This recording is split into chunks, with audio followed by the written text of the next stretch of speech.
the church in America is going to suffer so terribly. And we laugh now, but they will come after us. They will come after our children. They will close the net around us while we are playing soccer mom and soccer dad. While we are arguing over so many little things and mesmerized by so many trinkets. The net even now is closing around you and your children and your grandchildren, and it does not cause you to fear. You will be isolated from society, as has already happened. Anyone who tries to run for office who actually believes the Bible will be considered a lunatic until finally we are silenced. We will be called things that we're not and persecuted not for being followers of Christ, but for being radical fundamentalists who do not know the true way of Christ, which of course is love and tolerance.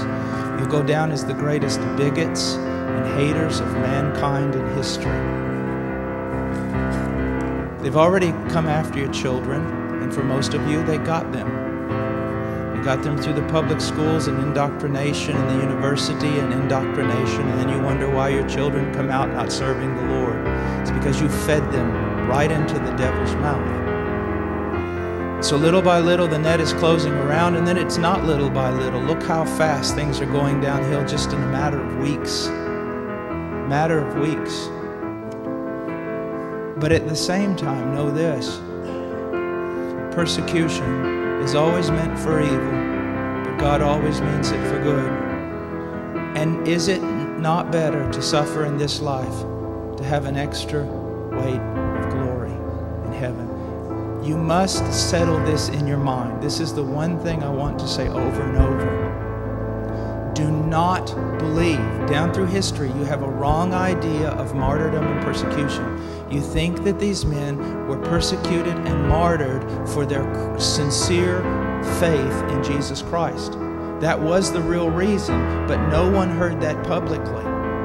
They were martyred, and they were persecuted as enemies of the state, as child molesters, as bigots, as narrow-minded, stupid people who had fallen for a ruse and can contribute nothing to society. Your suffering will not be noble. So your mind must be filled with the Word of God when all people persecute you and turn on you.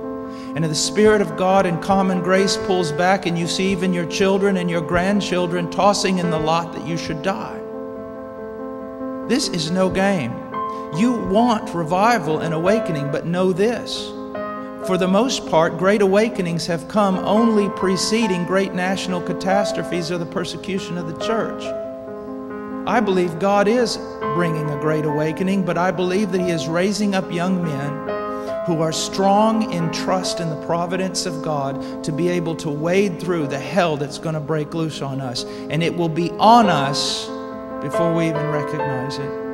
Unless in God's providence, He is not done. He is not done.